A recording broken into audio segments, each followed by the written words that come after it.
Good morning and welcome to Inquisition Update. My name's Tom Fress and I'll be your host for the next hour. Thanks for tuning in. I'm going to continue now our reading and discussion of the book The Papacy and the Civil Power, but before I do, I want to recap just a bit. And what we're talking about is the conquest of the Normans of England. We're talking about the history of England, and what we've talked about so far is that the gospel-bearing Britons who were evangelized by the Apostle Paul held to biblical teachings, and they had a natural, or rather a Bible-based resistance, a natural resistance to this idea of the divine right of kings. They knew that Christ was their king, and only he had the right to rule over his people.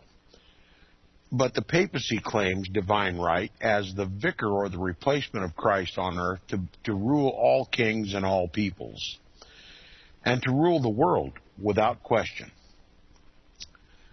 So the Bible believers naturally repulsed at the idea that the Pope was the God of this world and that he had the right to govern the world through the kings of the earth. So they are natural-born enemies of the papacy. Now we have the Saxons. The Saxons, who historically were a people that chose their own kings, and they held their kings to account. In other words, a government that we would be friendly to, us Bible believers. So the Saxons, although their attitude toward the divine right of kings, which was just as opposed to it as were the Bible-believing Christians of England, were common enemies of the papacy. And these Anglo-Saxon people, or these Saxons together with the Bible believers, provided a natural enemy of the papacy. Now, the Saxons had to be conquered by the papacy, and the papacy took measures to separate their kings from the people, saying that though they were kings, they were not kings under the permission of their people, but that they were kings by the divine providence of God. Okay? Kind of boosted their egos a little bit, didn't they? Didn't he? You're not kings by the consent of your people. You are kings by the consent of God himself. And I, the Pope, am his vicar and his mouthpiece on the earth. Therefore, you rule at my pleasure. Well, the Saxon kings, not willing to give up their right to govern the people, made their allegiance with the papacy. But the people of the Saxons held to their old beliefs that they only had the right to choose their own kings, and they had the right to hold their kings to account. So that there was a natural division between the Saxon people and their Saxon kings, who dominated England for a time. Now, during all the machinations of the papacy, the Angles, or the ancient Bible-bearing Britons, found harmony among the Saxon people, and they melded into their own society, kind of an amalgamation, a mutual respect for one another. They became the Anglo-Saxon people. And because of that melding together, that harmony that was derived over centuries of intermingling and intermarrying, the popes now saw these Anglo-Saxons as a common enemy, which they were. So the papacy had to shake things up in England again, and he used the Norman conquest of William the Conqueror to assert the papal throne, the papal authority once again in England. Now, we're going to back up to the paragraph that we began on the broadcast yesterday, which we ended with yesterday. Speaking of this Norman conquest and the hidden purpose of the Vatican in all of it, it says the Norman conquest under William the Conqueror carried into England a fresh supply of papal influences. Remember, the papacy has to subjugate these Anglo-Saxons. Excuse me. Let me get this here. Now, at the death of Edward the Confessor, Harold became king by the almost unanimous consent of the nation. So the whole nation, the Anglo-Saxons in particular, approved of Harold becoming the king. He was elected by the Witan with the full approbation of the people, quote, in the exercise of their ancient and undoubted right, that is, to pick their own kings, and was, quote, acknowledged as king by every earldom and every shire in England. He was king alike by the will of his predecessor, by the choice of his people, by the consecration of the church, by the homage of the thanes and prelates of England, unquote. But William, Duke of Normandy, set up a claim to the throne based upon pretexts which, if they had been valid, would have conferred upon him no right whatsoever under the laws of England. He pretended that Edward had made to him a gift of the English crown before the selection of Harold as his successor, and that Harold had violated his oath to marry his daughter and to pay homage to him. William was a devout son of the Roman Catholic Church and submitted willingly to the direction of the great Lanfranc, prior of Bec, and the foremost man of the Roman Catholic Church of Normandy. Whether the plan was concocted by both of them or originated in the fertile brain of the latter is of no consequence, but it was agreed that William should submit his claim to the decision of the Pope. That is, that the Pope alone should decide who should be King of England without any regard to the wishes of the people or the authorities of the nation. The Pope at that time was Alexander II, but the power behind the throne was the great Hildebrand, who later became Gregory VII, who we've talked about already. While any other foreign power on earth would have refused to decide such a question, yet the papal court did not hesitate to take jurisdiction of it, on the ground of possessing the divine right to dispose of kings and kingdoms. It was of no consequence to inquire what the English people desired.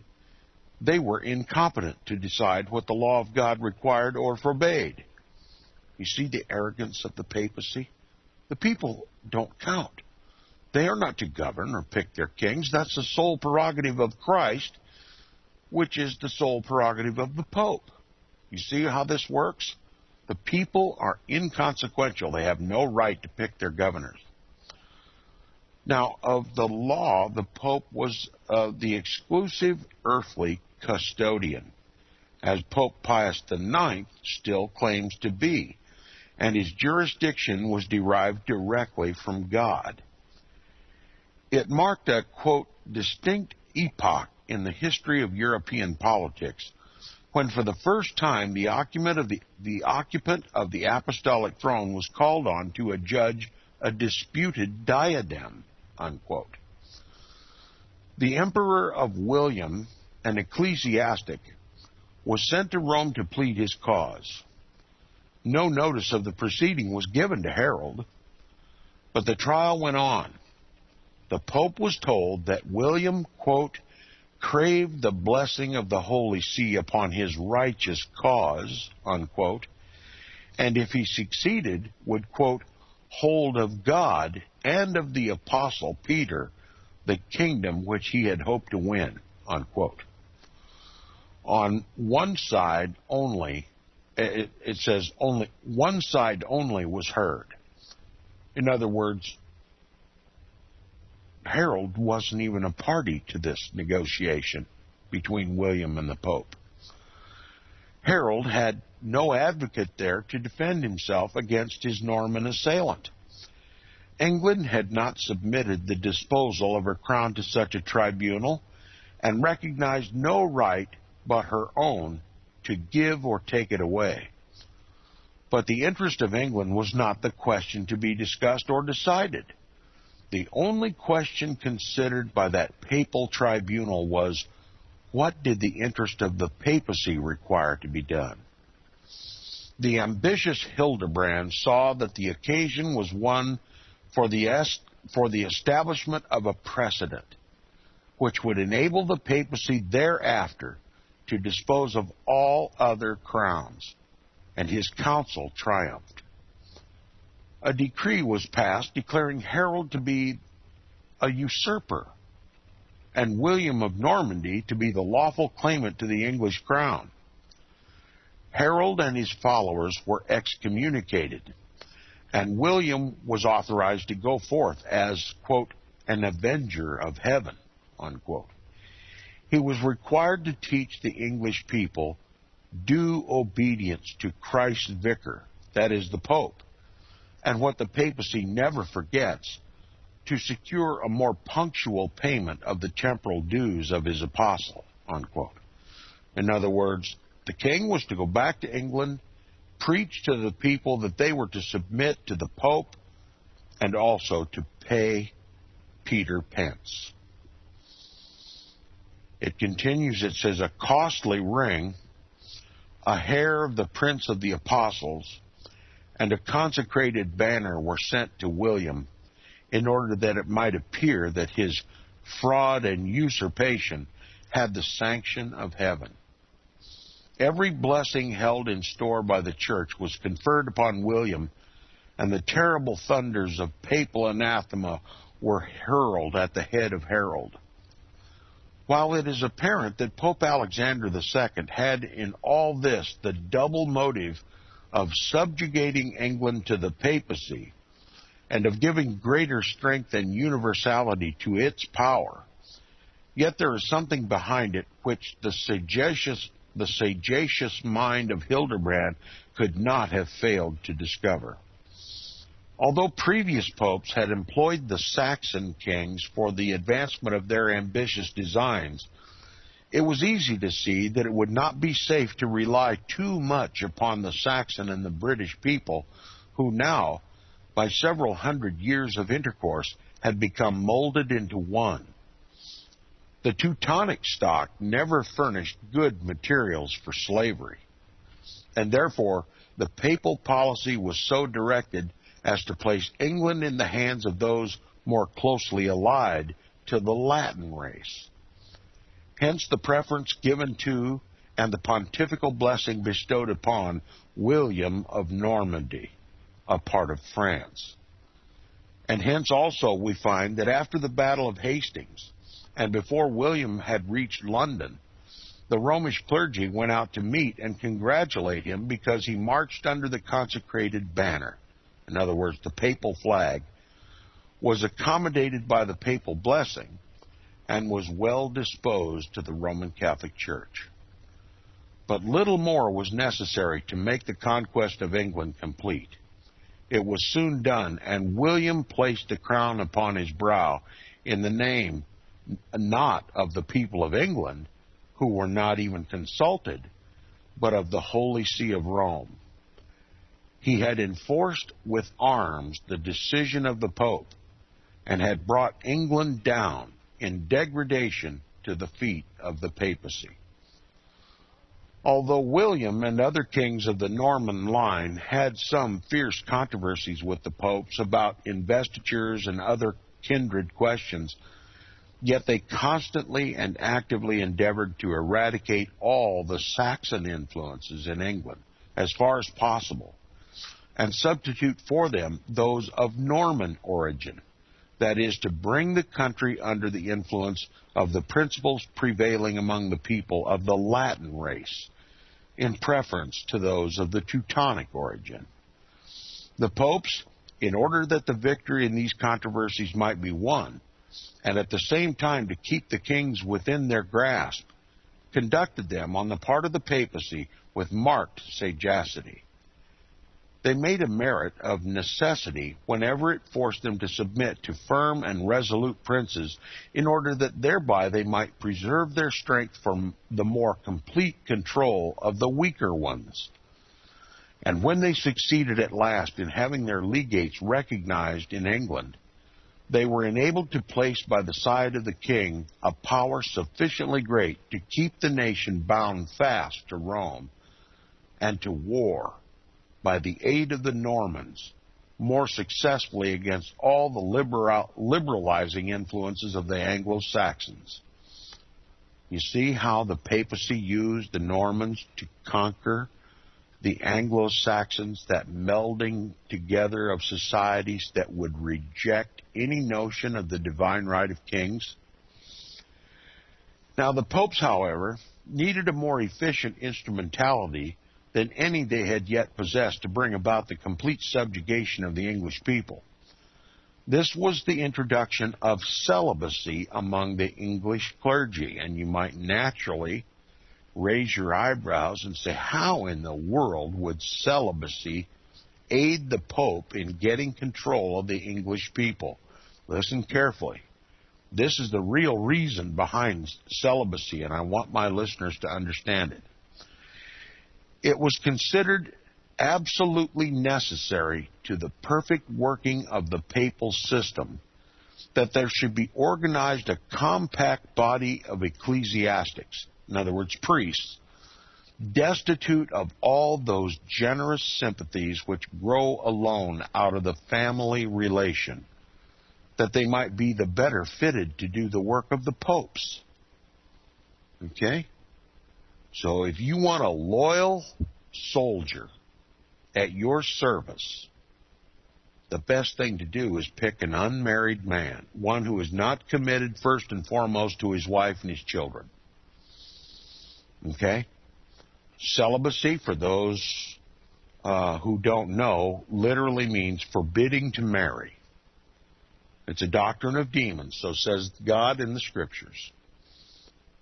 It's a mark of Antichrist. And this was prerequisite. It became prerequisite in the English priesthood that they be celibate, that they not be married. And this better fitted them to divorce them from any natural affection to anything but the papacy. If you want to think of it this way, the Pope became their spouse. And all the efforts and loyalties that would have been given to wife and children and family left a void in their lives that was replaced by the papacy. And that made them the most fit people to work for the papal cause, that is, to extend the papal temporal power over the world. And it had a side benefit as well. These celibate priests wouldn't be tempted to pilfer the incalculable wealth of the Roman Catholic Church and pilfer it off to their wives and children as bequests. So Rome was not only empowering itself through an army of celibate priests who had no other affection in the world than the popes and the church, and at the same time they protected the wealth of the Roman Catholic Church. You see where Rome's heart lies? Now, notwithstanding sacerdotal celibacy finds no sanction among the early Christian fathers and is directly opposed to the example of Peter and a majority of the apostles, yet its introduction as a matter of policy was a display of great sagacity. The experience of mankind has demonstrated that there's no other place around which so many of the most ennobling sentiments continually cluster as the domestic hearthstone, and that those who cherish in their hearts the kindly affections of home and kindred are the last to yield to such dictates of inhumanity as have been often exhibited by those who have built up and maintained the papacy. Therefore, the celibacy of the Roman Catholic clergy has been, since its introduction, considered one of the most effective means of establishing the supremacy of the popes. And for this purpose, the attempt was made to introduce it into England after the Norman conquest. The Pope then desired, as the present Pope also does, and he's speaking of Pope Pius IX, who was reigning at the time of the writing of this book, to set apart the clergy from the body of the community as a privileged class with power to govern themselves by laws of his and their own enacting, independently of the civil power and the laws of the state. The English clergy were at first unwilling to give up their wives. Pope Gregory VII, the great Hildebrand that we've talked about so much, during the reign of William the Conqueror, had a decree passed by a council at Rome forbidding them to marry. The clergy resisted it, for many of them had wives. A synod was called to consider the question, but it did not adopt the decree. A compromise was agreed upon with the Pope's legate to the effect that those who had cures in the cities should put away their wives, while those who had benefices in the country should be allowed to retain them, but that none should be thereafter admitted to orders, in other words, the priesthood, before they had sworn that they would not marry, thus showing that celibacy is a mere measure of expediency and involves absolutely no religious principle. The imposition of this restraint had the effect of preventing competent men from taking orders and inflicted serious injury upon the character of the papacy. Pope Paschal II, to remedy this, showing at the same time how pliant the principles of the papacy are when an important result is to be obtained, decided not to execute the canon rigorously in England and granted a dispensation power to the Archbishop of Canterbury. But this prelate was less accommodating than the Pope, and procured the condemnation of marriage by the decree of a London synod. No, he called his own synod. And he became more opposed to the marriages of the priest than even the Pope was. Now, Pope Honorius II had to send one of his cardinals to England to see that it was executed. When he reached there, he, as legate, convened a council wherein he denounced the married clergy in violent terms, saying, among other things, that, quote, now listen to this, "'Twas a horrible crime to rise from the side of a harlot and then to handle the consecrated body of Christ," unquote. He simply referred to their wives as harlots, and that it was unseemly for them to have been with their wives in bed the night before and then rise up early in the morning to handle the Eucharist. And that's how they shamed these priests into giving up their wives. What a twisted sense of morality, that a lawfully married man should regard his wife a harlot and then make him unfit to touch the Eucharist the next morning at Mass. Okay, back to Inquisition update. We're talking about the Norman conquest of England and what it bodes for the papacy. It gave the papacy new strength. And taking advantage of that new power in England under the Norman rule, the papacy imposed priestly celibacy. Now, the Pope, knowing that that's going to be a hard row to hoe, sent a legate with the ability to give dispensation. But he instead called a council and was even more firm than was the Pope in imposing this celibate requirement of the priesthood. And in order to shame them, simply said, 'twas a horrible crime to rise from the side of a harlot and then to handle the consecrated body of Christ, unquote. Now, for those who don't know, this consecrated body of Christ is a reference to the Eucharist, that piece of bread that under the mystical and superstitious power of the priest who believes he can transform that bread into the literal blood, body, soul, and divinity of Christ. That is, the whole Christ, nothing lacking. That piece of bread becomes Jesus Christ himself. In other words, the priest becomes the creator of the Creator, and then offers Jesus again thousands of times over every day on the altar of the Mass, on the altar of the Roman Catholic Church as a continual sacrifice, making the assumption that his one-time sacrifice on the cross at Calvary was insufficient, and that it should be repeated thousands of times every day all over the world by as many priests. That they shouldn't touch the body of Jesus, this holy piece of bread, after sleeping with their wives the night before, soiling their hands as if they were lying with a prostitute, a harlot. You see how twisted the Roman Catholic Church is? These people were lawfully married under God's law. There was no shame in being married. The apostles were married.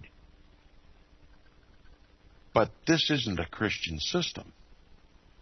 This is an Antichrist system, and its only purpose, which has absolutely nothing whatever to do with religion or Christianity specifically, is a doctrine of demons. Forewarned in the Bible, forbidding to marry is a doctrine of demons. It is the Church of Antichrist, and this is one of its defining and characteristic marks. Priestly celibacy. It was done for no religious purpose whatsoever, certainly no biblical purpose. It's completely antithesis to all the teaching in the Bible. But it was to advance the papal power and to elevate the priesthood to an elite class of people. For simply worldly gain for the Pope. Now, continuing what it says here, that night, after this impious and vulgar assault upon one of the tenderest and most endearing relations of life, marriage, a relation sanctioned by the example of the Apostle Peter himself, this pure-minded cardinal, fresh from Rome and at the side of the infallible Honorius II, was caught in bed with a common woman. This, too, is characteristic of this hypocritical church. That the very night when this prelate forbid the priest to marry, was caught in bed with a common woman. Now, you might imagine all of his words fell to the ground once this became public knowledge. They caught the cardinal in bed with a common woman. What a hypocrite!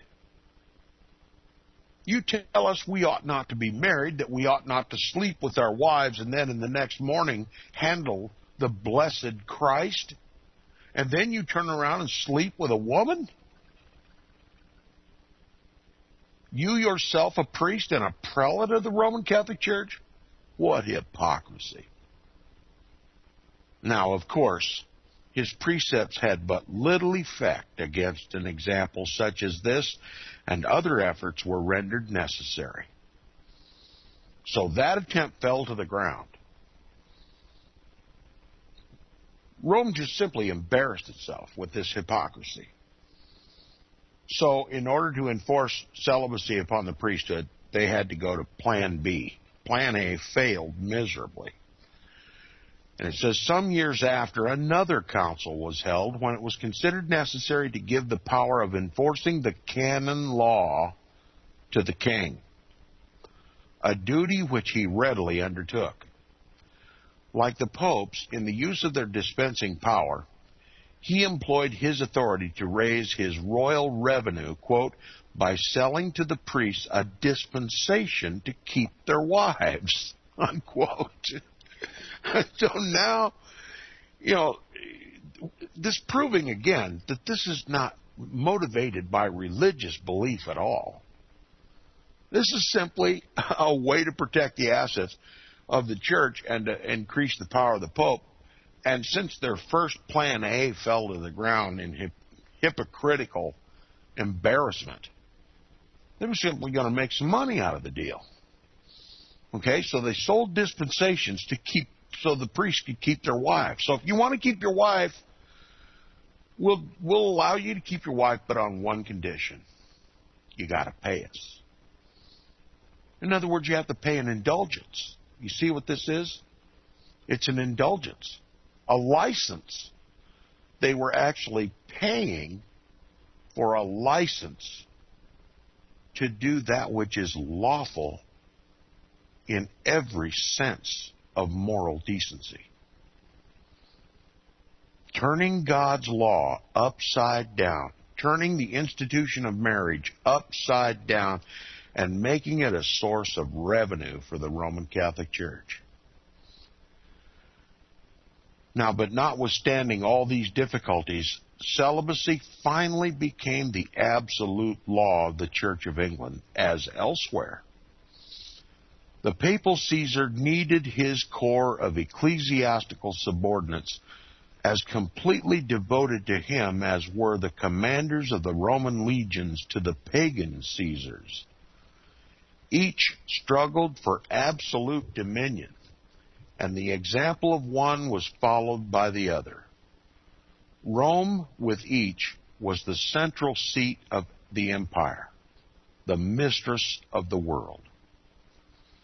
Having by these means and the politic use of the benefices and honors of the church, caused the clergy to center all their affections upon the papacy. The popes were enabled to persevere in their schemes to aggrandize their power to such an extent that they compelled the disgraceful and humiliating surrender of the crown to them by King John. Pope Innocent III resolved that the Archbishopric of Canterbury should be filled by Cardinal Langton, who, though an Englishman, had received a foreign education in France, that is, Catholic France, without regard to the wishes or the consent of the king. John firmly resisted this for a while, and the Pope, to punish him, placed the kingdom under interdict, so that divine services, that is, the services of the church, ceased in all the churches. The sacraments were withheld. Now remember, the Roman Catholic faith is a sacramental faith. In other words, you have to perform these rituals and these itemized lists of sacraments in order that grace may be infused. So if you can't participate in the sacraments, if the church doors are closed, you can't have grace infused. You are yet in your sins. Do you comprehend this? John firmly resisted this for a while, and the Pope, to punish him, placed the kingdom under interdict, so that divine service ceased in all the churches, the sacraments were withheld, public prayers were forbidden, and the churchyards were closed, the dead being thrown into ditches like dogs without any funeral ceremony. So this is what happens when the Pope shuts down the church. Shuts the doors to the quote-unquote kingdom of heaven, right? The Roman Catholic religion. It simply shuts the doors of the church. Do you think Christ would have ever shut the doors to his church? Another mark of Antichrist. The papacy just simply issues an interdict, shuts down all the activities of the Roman Catholic Church, deprives the people of their Savior, that piece of bread called the Eucharist. Nobody can get married.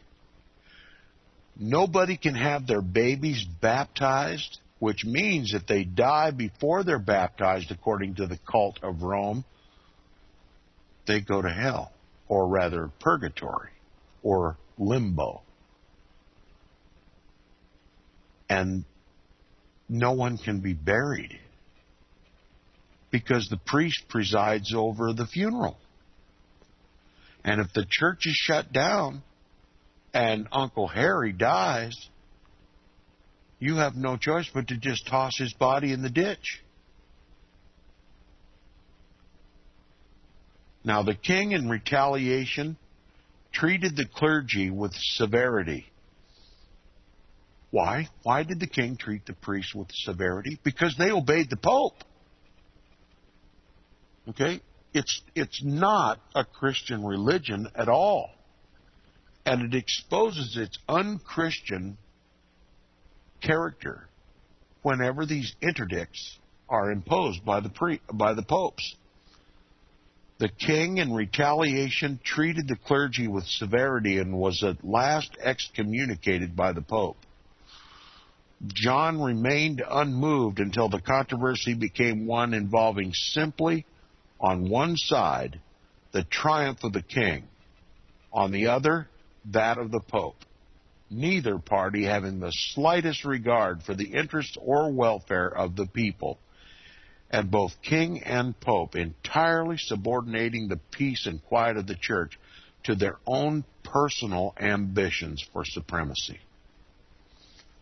The Pope finally set 2 nuncios to England, with whom John was persuaded to agree that some ecclesiastics he had banished should be permitted to return, that the privileges of the church should be restored, and that Langton should be confirmed as Archbishop of Canterbury, thus yielding to the Pope everything that he had desired at the beginning of the quarrel.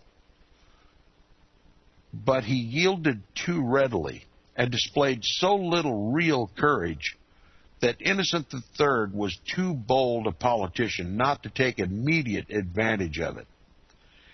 His manifest object was to humiliate the king and reduce the kingdom to entire submission to himself, so that he could bring all the people under ecclesiastical government, with Rome as the seat of all authority.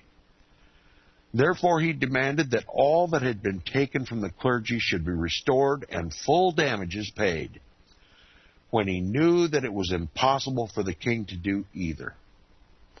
John being compelled to refuse, the Pope pronounced another sentence of excommunication against him and took immediate steps to stir up a revolt against the government by endeavoring to increase the dissatisfaction already existing among the people.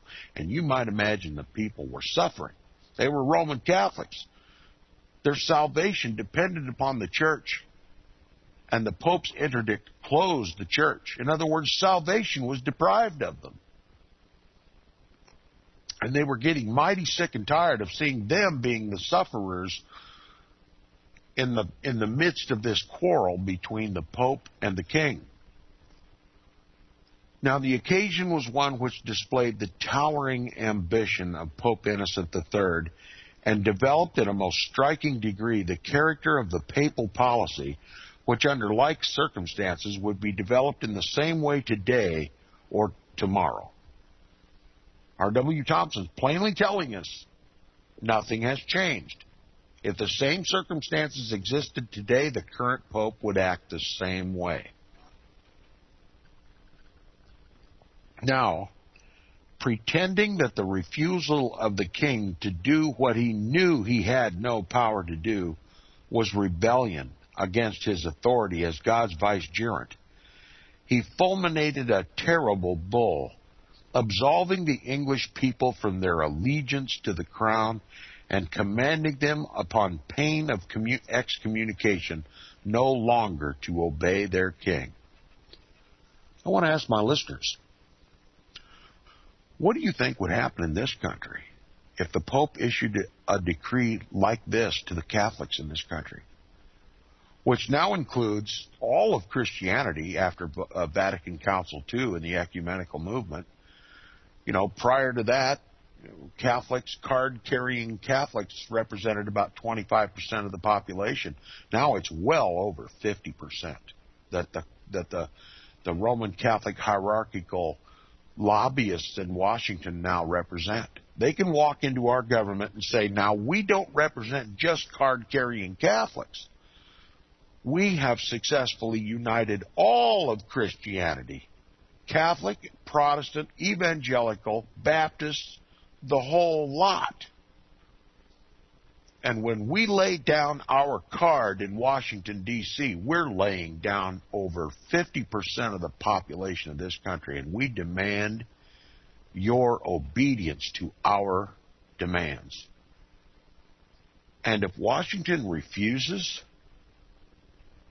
the Pope can simply do what he's done throughout all of history: command the majority of the people of the United States to rebel against the government, not to obey its laws, and by force to overthrow that government.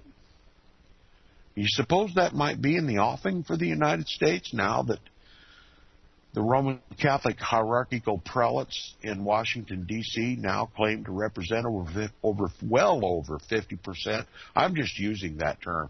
It might even be closer to 75% of the population of this country would call themselves Christians. That's a mandate. That's not a majority. That's a mandate. And you better believe there's no one more qualified in the world to drive a mandate than the priests of Rome, who have no other desire than to make Roman Catholicism the state-sponsored religion of this country. Call it Christian if they will, but it'll be Roman Catholic. And if necessary, to overthrow the government and our Constitution in the process. And I believe that was the very heart of, as does R.W. Thompson believes, that was the very essence of the encyclical and syllabus of error by Pope Pius IX in 1864, 150 years ago. Are we to assume that 150 years ago has been forgotten, and that somehow the popes have changed their mind when they haven't changed their mind at any time in history in regards to the extension of the papal power? This is the warning of R.W. Thompson. How this temporal monster has grown throughout history. And to show us through history what the papal power has become in the world over the kings of the earth and over the people. Even to the point of being able to shut down the churches and deprive the people of their religious fix every Sunday. Now, an event so remote as this would seem at first glance to have no special relation to the present times. But when it is observed that Innocent acted under a claim of divine right and of infallibility, and that the present Pope, Pope Pius IX, sets up precisely the same claim, it is the highest importance that the principle upon which he bases his supposed right to release the English people from their allegiance to their own government should be well understood. What Pope Innocent III then did in England, Pope Pius IX undoubtedly thinks he has the power and the right to do in all the governments now existing in the world. For that purpose, the late Lateran Council enacted the decree of papal infallibility. In ascertaining this principle of papal usurpations, we are not confined to Protestant authority. It is distinctly avowed by one of the most distinguished Roman Catholic authors, one whose history of England is recommended to the faithful in the United States. Lingard referred to the relations between Innocent III and King John, states the ground upon which the former acted as avowed by himself in interfering with the dispute between John and the King of France, a matter purely temporal. He says that in this explicit statement is set forth, quote, more plainly than any speculations of modern writers, the real ground upon which the popes assumed their pretended authority in temporal matters, unquote, and therefore the language of the pope is more worthy of careful scrutiny. He gives the following as the reasons by which Innocent justified himself. Listen to this reasoning. Quote, he first transcribes the following message from the gospel. Quote, if thy brother trespass against thee, go and tell him his fault between him and thee alone. And if he will not hear thee, then take with thee one or two more. And if he shall neglect to hear them, tell it unto the church. But if he neglect to hear the church, let him be unto thee as a heathen man and a publican. This is a quote from Matthew chapter 18, verse 15 through 17. Now, he, Pope Innocent, proceeds, quote, the King of England maintains that the King of France, by enforcing the execution of an unjust sentence, has trespassed against him. He has therefore admonished him of his fault in a manner prescribed by the gospel, and meeting with no redress, has, according to the direction of the same gospel, appealed to the church. How then can we, whom divine providence has placed at the head of the church, refuse to obey the divine command? How can we hesitate to proceed according to the form pointed out by Christ himself? We do not arrogate to ourselves the right of judgment as to the fee. That belongs to the King of France. But we have a right to judge respecting the sin, and that right it is our duty to exercise against the offender, be he who he may. By the imperial law, it has been provided that if one of two litigant parties prefer the judgment of the apostolic see to that of the civil magistrate, the other shall be bound to submit to such judgment. But if we mention this, it is not that we found our jurisdiction on any civil authority. God has made it our duty to reprehend the man who falls into mortal sin, and if he neglect our reprehension, to compel him to amend by ecclesiastical censures. Moreover, both kings have sworn to observe the late treaty of peace, and yet Philip has broken that treaty. The cognizance of perjury is universally allowed to belong to the ecclesiastical courts. On this account, there we have also the right to call the parties before our tribunal, unquote. You see how they twist the gospel to justify their pretended Antichrist power, and to judge between kings, and to judge all manner of sin, and even to absolve one of sin and not of another, based on their own temporal and spiritual whim? Is this the kind of justice we would expect a man who calls himself the vicar and the replacement of the Son of God on earth? This, by no stretch of any imagination, could be called a Christian church. This is not Christianity. The Pope is not the replacement of Christ on earth. He is Antichrist. And this perversion of the gospel to justify the temporal power of the Antichrist is characteristic of the Antichrist church.